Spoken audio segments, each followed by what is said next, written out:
I'm John Stark from MacTheMovieGuy.com, and I'd like to thank the sponsor of this video, Sleep. Do you have enough of it? If not, get yourself some sleep today. I'm a blind film critic, and I already reviewed this film when I could see. If you go way back on this channel, there are a couple of reviews when I was trying to do this, and then, stopped for a while. And Dunkirk is one of them. And I'm reviewing it again because this time I'm blind and I saw it with audio description. So let's talk about it. This film is available currently on Max with audio description. And this is only my second time ever seeing Dunkirk. Sometimes with war films, I'm just like, do I need to see that again? Do I? I feel like it hit me pretty hard the first time. I think rewatching it kind of just, it doesn't hit you as hard the second time. And I have a lot of thoughts about Dunkirk. First of all, I did not realize, my mind had completely decided to propel, perhaps because I'm rewatching this after having seen Oppenheimer. I think that Dunkirk is some really long epic movie, because I feel like all war movies are secretly really long. I think they average probably longer than other genres. And no, it's a cool hour and 47 minutes. I was flabbergasted. I'm gonna use that word. That's how I felt. Flabbergasted. I don't know how we came up with that word, but I was, whatever that is. And I gotta say, it does move along, and Nolan does not overstay his welcome. He does not stay longer than he needs. There's no padding here. He doesn't feel the need to stretch out shots. He's like, my movie will be whatever it is. If it's 3 hours, it's 3 hours. If it's an hour and a half, it's an hour and a half. I don't think he actually thinks about stuff like that. I think he's been given keys to the kingdom. Whatever runtime he wants to produce a film at, good. That's it. If he says it's perfect, if it's done, studio's like, yes, we trust you, Chris Nolan. Thank you for giving us this film. And they just put it out for the world. It's such an interesting film to watch. I was thinking about how all of the other war films that I've sort of seen linger on the horrors of war. They all try to show you the absolute most grotesque, most explosive, violent moments in cinematic history, so that those images are stuck in your head. Even Steven Spielberg, who really balances it actually quite well with Saving Private Ryan, where he has the most brutal opening sequence followed by a really sort of emotional journey where he introduces you to all these guys and you sort of watch them slowly get picked off one by one, all in the effort to save this one guy that matters, so that way an entire lineage isn't wiped out from this one family because they took all of the kids. So it's all of these other people's kids, and there's a whole thing that you can sit there and linger on afterwards. And it's not just the horrors of war, it's what war means and what war really takes away and what war leaves, and there's a whole bunch of things that come along with that. And then there are other films like Edward Berger's fantastic remake of All Quiet on the Western Front, which barrage you with some of the most terrifying, horrific, and bleak imagery, and just the way the film was laid out, with no hope. It leaves you with nothing at the end. It leaves you completely drained and exhausted. And it's a completely different experience. And then you have Dunkirk. Dunkirk is where Nolan decides he doesn't need any of that. He invests in the tension. He figures out actually how to hold tension for the exact amount of time that he knows he can hold it, and to invest you in these characters by using a lot of young actors who are not recognizable. I actually did not realize the people that were in this. When until I looked at IMDb, and I was like, oh my god, Barry Keoghan was in this before his Banshees nomination. This is the kind of stuff he was doing, because I was kind of wondering where he came from before Banshees. I hadn't paid that much attention to that kid's career. Everyone's Dunkirk. Okay, good for him. So, but he doesn't really use a lot of major stars. This isn't a star-studded movie like Tom Hanks in Saving Private Ryan, Martin Sheen in Apocalypse Now. This isn't one of those. It doesn't rest on that. Does he have big names? Sure. Are they the leads? No, they're not the leads. And debatably, what is a big name to you? Kenneth Branagh is not really used in any sort of strong fashion that would make this a Kenneth Branagh film. Mark Rylance, I don't know that anybody considers him like the star, like an A-list or anything like that, and he's definitely not in a position where this would be considered his film, and Tom Hardy has almost no dialogue. So, it really is just, it's really on these sort of like nameless and faceless and rising stars on the beach. And they're all put in various situations where we watch them.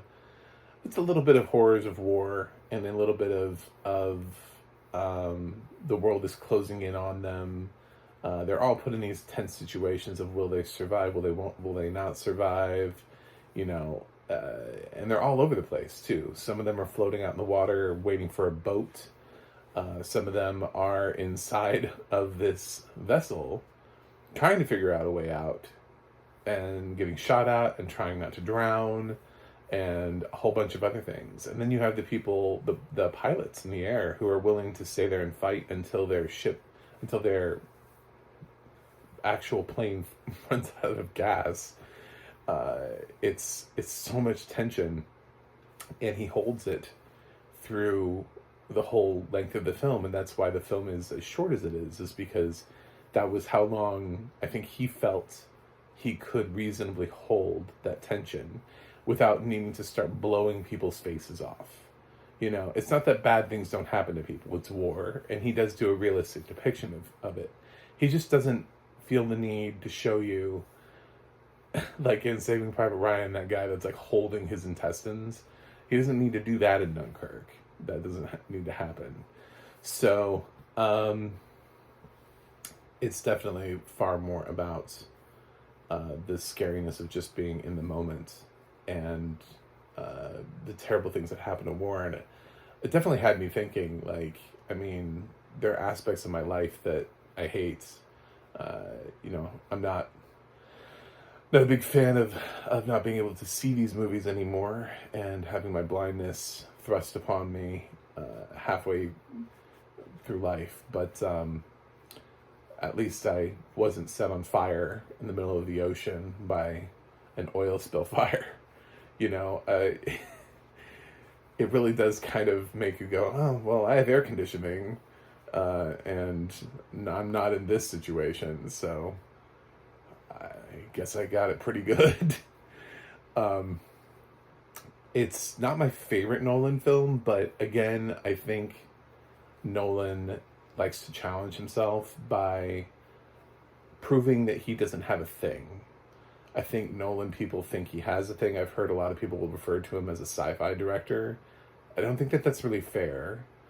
Even if you rope in the Dark Knight trilogy and call that science fiction, you have a hard time stretching the Prestige really to be science fiction, but we'll go with it. We'll say it's science fiction. There is a science fiction element in that, so we'll throw that in there. So what, beyond that, you've got what, Inception, Interstellar, and Tenet. I don't know how that, then you have all the other films that are not that. You have Memento and Insomnia, Dunkirk, and now Oppenheimer, as well as whatever the hell following is, whatever you want to call that. Whatever genre you want to call following. I call it just proof of concept is what I call it. I call it like a give me money for my next film piece.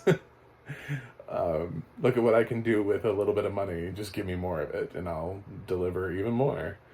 But yeah, I think he's somebody who will continue to challenge himself by picking more and more different projects over the years. I'm really excited about that.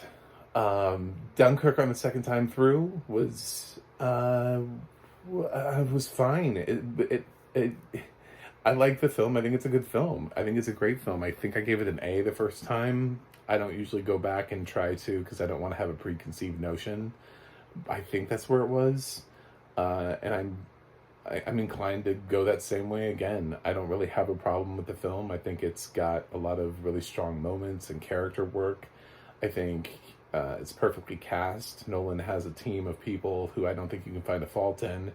Even Harry Styles, and probably the best thing Harry Styles has done, considering he keeps doing weird other things that aren't quite coming together for him. So it really ends up being a strong piece for Chris Nolan, but it's hard to ever say this is my favorite Chris Nolan film. It's the same thing I had with Oppenheimer. It's like, yes, I can respect this piece, respect the hell out of this piece. However, I do actually enjoy some of his other films. Like, I actually look forward to seeing them. And there's something about Dunkirk and Oppenheimer, because of the subject matter, that you don't get that rewatchability factor that comes through when you're talking about favorite. When you're talking about best, technically, then it becomes a different debate, and it's really hard sometimes to take out your feelings about a film that you do love personally, that is also technically an achievement in and of itself. So Nolan becomes a really tough director because he's so consistent over the years that really you can drop out a couple pieces and then you end up talking about a handful, and really it's anybody's game. I mean, you could put a room full of people, and I don't think they're all going to answer the same film at the top. So it's a very debatable question, but Dunkirk does deserve its day. It is a Best Picture nominee. It's one of his only two for Chris Nolan. He deserves more. He really is such a contemporary that is now inspiring a new generation of directors, much like Spielberg and Scorsese inspired people like Nolan, that it seems weird that he doesn't have a director Oscar or a picture winner. So I could say the same thing about David Fincher, though. I think some of these people really are owed their place in the sun. Anyway, I didn't really like the audio description that much. I wouldn't have picked this narrator. It was fine. The actual written audio description was fine. I didn't have a problem with it. As a matter of fact, I really liked the fact that they continuously used all these soldiers' names. I didn't even know most of these soldiers' names when I watched it the first time around. To be totally honest, I was just like, I don't even know who these people are. You know, I mean, but you have facial recognition, so it doesn't really matter. If you forget what their name was when they dropped it, or you didn't notice their tag, or whatever it is, it doesn't really matter because you can recognize their faces. That's the reality of being sighted. That's why we need audio description is for so many other things, and why I'm here championing audio description consistently is because I've been on both sides of it. I know what it's like to see the entire film and the blessing of everything that comes along with that, and then being blind and all the things that you miss, and why you need the audio description to try to help close that gap. It won't close the gap.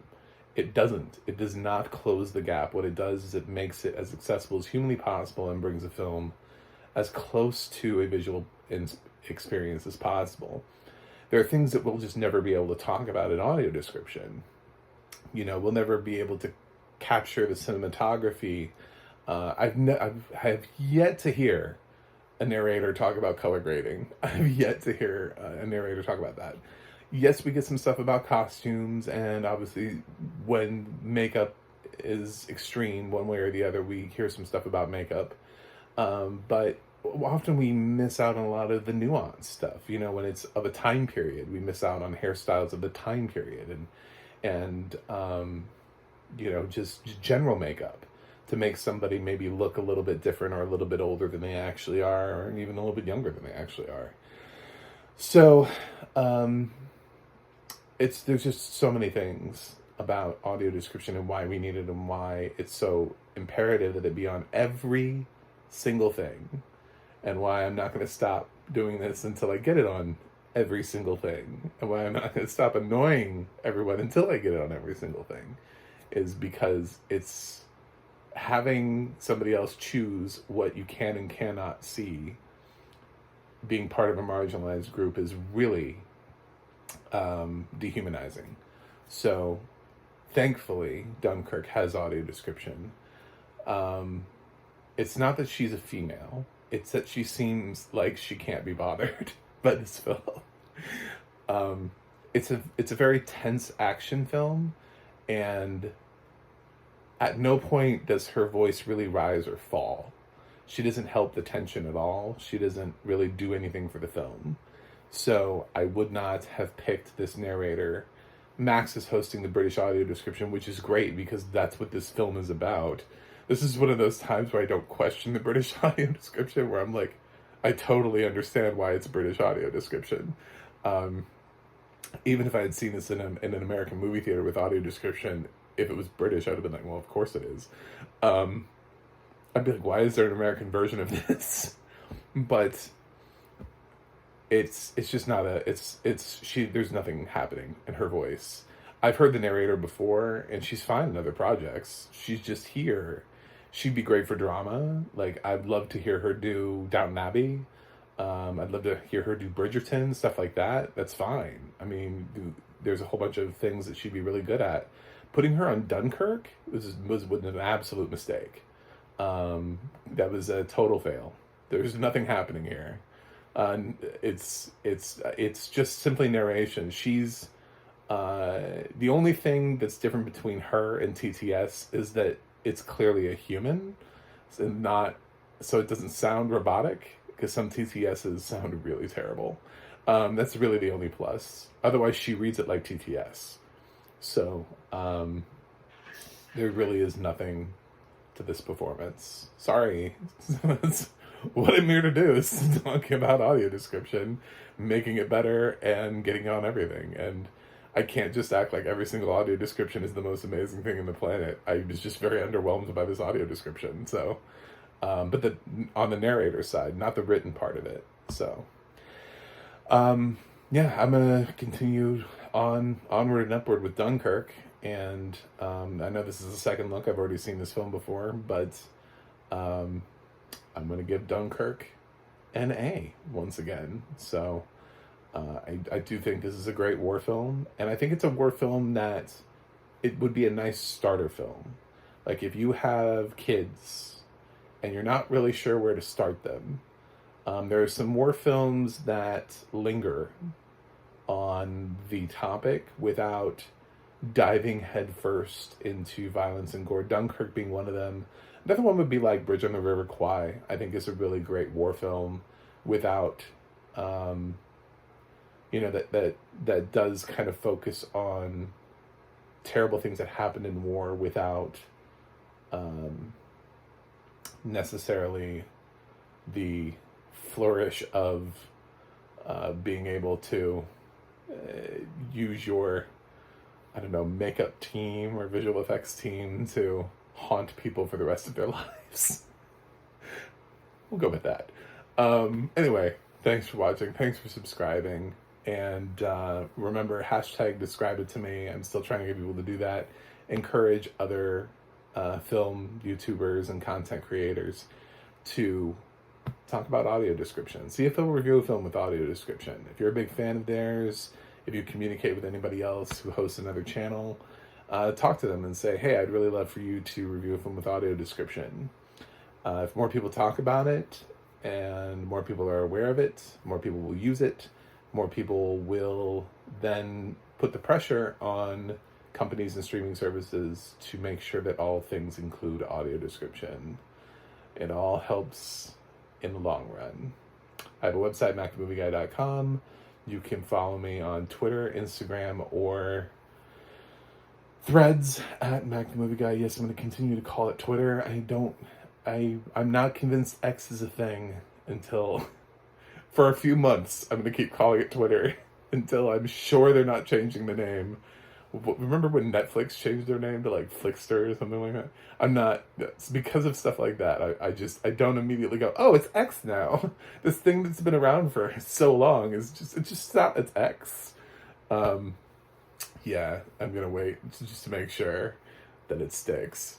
And you can go to the audio description project, adp.acb.org. It'll let you know what has audio description and where you can watch it. And you can go to the ADNA.org and you can see who's narrating your favorite films and television series. That's it. I will see you guys after I review another film. I'll see you guys on the other side.